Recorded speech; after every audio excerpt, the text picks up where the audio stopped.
For the benefit of those who do not understand my native language, our khutbah for today is the melody of deception, understanding music's impact on faith. My brothers and sisters, indeed, today we gather to discuss a topic that has become increasingly relevant in our modern world: the impact of music on our faith.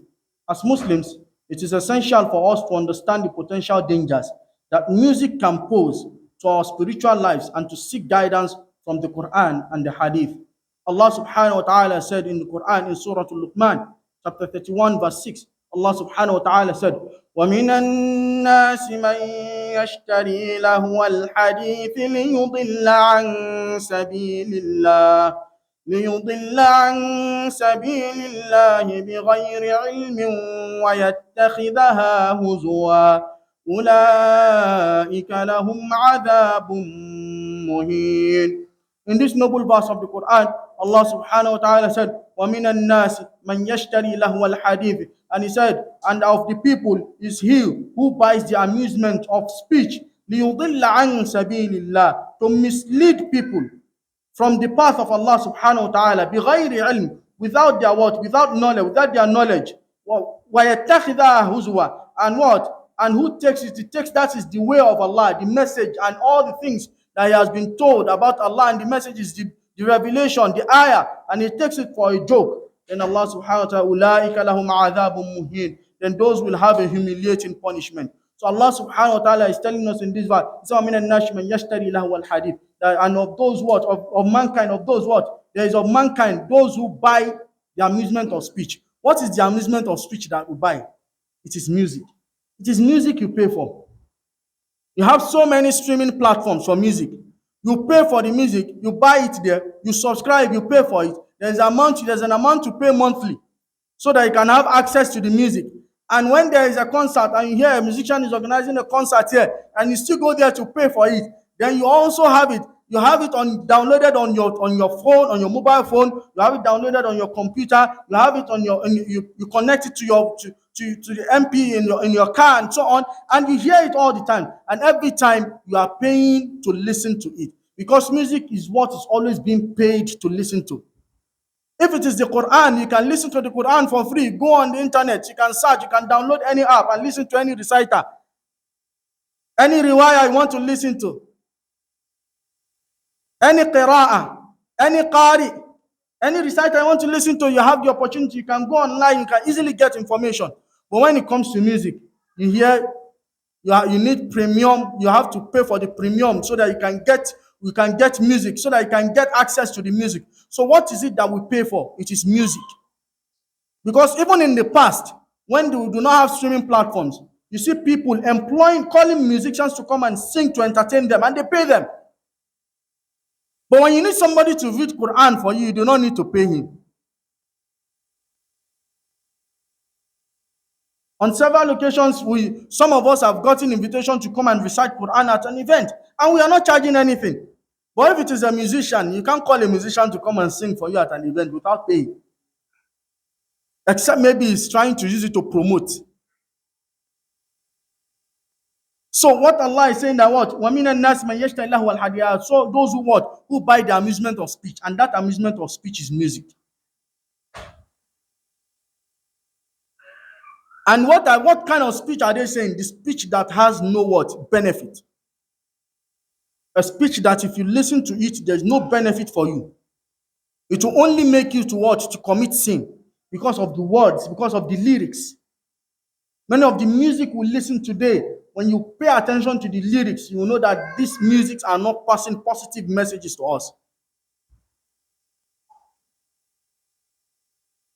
Some music promote negativity. Some music promote things that are not okay. Some music promote social vices and so on. But people are willing to pay for it. People are willing to go to concerts to pay, to listen to music. And that's why Allah said, يَشْتَرِي لَهْوَ الْحَدِيثِ. They buy. So my brothers and sisters, indeed, today I'm trying to call your attention that you should be very careful with the kind of music you listen to. Because Allah subhanahu wa ta'ala has told us that what? that some people buy it and what? And the aim is what? To mislead people, or they get misled from the way of Allah subhanahu wa ta'ala as a result of acquiring or listening to the music.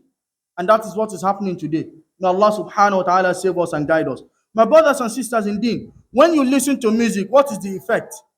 One of the effects, as Allah told us in the next verse, He said, وَإِذَا تُتْلَى عَلَيْهِ آيَاتُنَا وَلَّى مُسْتَكْبِرًا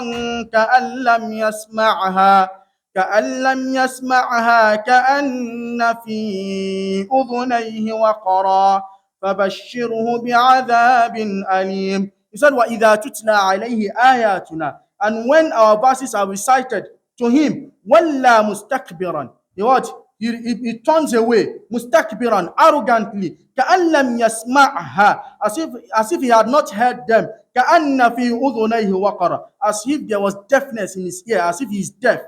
فَبَشِّرْهُ بِعَذَابٍ أَلِيمٍ. So give him the tidings, the news of a painful punishment. So Allah subhanahu wa ta'ala is telling us that these people who are distracted as a result of acquiring what? Lahu al-hadith, speech, amusement of speech. When they are quiet, when you talk to them, they refuse to listen because they are carried away, because they are distracted. Because they are carried away and distracted by the amusement of speech that they are listening to. So they refuse to listen, and they behave like they do not have ears, and they behave like they are deaf. So Allah is saying that give them the tidings of a painful punishment. My brothers and sisters, indeed, this is for us to know the dangers of listening to music, most especially music that do not have any benefit, any spiritual benefit. Music that do not have any intellectual benefit. Today we are carried away. And one of the dangers of music, when you know how bad music is, that there is a way when you listen to it, with the instruments and everything introduced into the music, you wouldn't know when you will react, when you begin to shake your heads, when you begin to dance, when you begin to move. And most of this kind of music, they promote mixing. They promote mixing among men and women. And it also what? This music also promotes what? The consumption of alcohol and so on. Because any gathering where people are mixing together to dance, to listen to music, to enjoy, there is a more than 50% chances that you will see alcohol in that gathering. And that is why we must be very careful, because music will open door to so many sins, will open door to so many ways to disobey Allah subhanahu wa ta'ala. We must be very careful. As the Prophet ﷺ told us that a time will come that people will begin to make lawful what has been made unlawful for them. And he mentioned one of the things he said music is one of those things. That musical instruments, they will make it lawful. And today, people are trying to justify music by all means. Sometimes they quote the hadith of where Sayyidina Abu Bakr entered into the home of the Prophet ﷺ and saw two young girls who were singing and playing some kind of drums, or a small drum, like a musical instrument. And Sayyidina Abu Bakr told these young children that the instrument of shaitan in the house of the Prophet ﷺ, and the Prophet ﷺ told him that he should leave them, that this day is what? That every ummah, every nation, they have their Eid, they have their festival, and this day is our festival. This is the hadith some people want to use to justify music. But let me tell you one thing. One thing you need to pay attention is the children. Those involved are children. So meaning there are some things you can overlook for children when they are playing with it. So the fact that the children are playing music, they are singing and playing instruments, does not mean that it is halal. Because the Prophet never denied or never told Sayyidina Abu Bakr that music is that instrument is halal. He only told him that he should leave them, that every nation have their festival, and today is our own festival. So that is the message, for you to understand that there is a condition. And also the song they were singing were actually songs that was portraying something positive.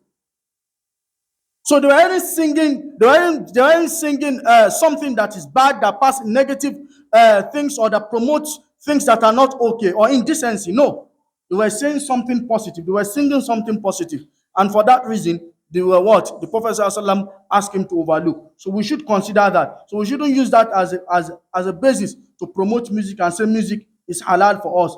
But one thing is, if Islam is not against poetry, Islam is not against you singing a poem, but the most important thing is the wordings. What are the things, the lyrics of that poem? What do we have there? Are they positive message or negative message? Are they promoting indecency or decency? You have to be very careful the kind of music that you listen to, because it is very, very serious. And one of the things, when Allah subhanahu wa ta'ala, when he instructed the angels to bow for Prophet Adam alayhi salam, our father, they all bow for him except what? Except Iblis. He said, how can he bow for someone that was what? That was created from clay, from mud.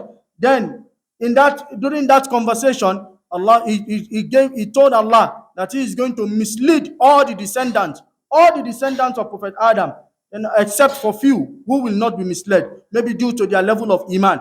Then Allah subhanahu wa ta'ala told him that whatever he wants, if he wants to mislead whoever he wants to mislead, there is no problem. Whoever wants to follow him, they can follow him. But they would what? They will be with the Jahannam will be what? Will be given to them as reward for disobeying Allah and for following Shaitan. Then where I want to use is the verse where Allah subhanahu wa ta'ala now says in Surah Al-Isra, chapter 17, verse 64. Allah subhanahu wa ta'ala now said, واستفزز من استطعت منه بصوتك وأجلب عليهم بخيلك ورجلك وشاركهم في الأموال والأولاد وعدهم وما يعدهم الشيطان إلا غرورا. In this noble verse of the Quran, then Allah subhanahu wa ta'ala, when somebody when he has dished out his threat that I'm going to do this, I'm going to do that, and you know what the person is capable of, and you now tell the person, go ahead, do what you want to do. You want to do this, you want to do that. So Allah is telling Shaitan, Iblis, that what? That was tafziz man istata'ta minhum bisawtik. And what? And incite whoever you can of them with your voice. Whoever you want to deceive among them, you can decide to deceive them with your voice. That is the voice. You have to understand the voice. He said with your voice. So some of the words that you hear, some of the music that you listen to, actually the words of Shaitan. Most especially if those music are promoting indecency, are promoting social vices. And it is because sometimes these musics are what? They are being inspired by Shaitan. And that is why you hear when these musicians, they'll tell you, I got inspired, I just wrote the music by myself. And also, it is because Shaitan is inspiring them to write those lyrics. And that is why you must be very careful. And he said, then he said, Allah, there are so many, but one of the things Allah mentioned, what? He said he can incite them, he can deceive whoever he wants with his what? With his voice. For you to know how important, you have to pay attention to this verse, because this verse is telling us that Shaitan can deceive us with his voice. We must be very careful, and that's why we must be very careful what kind of music we listen to. Today we listen to music without controlling, without thinking deep about the lyrics.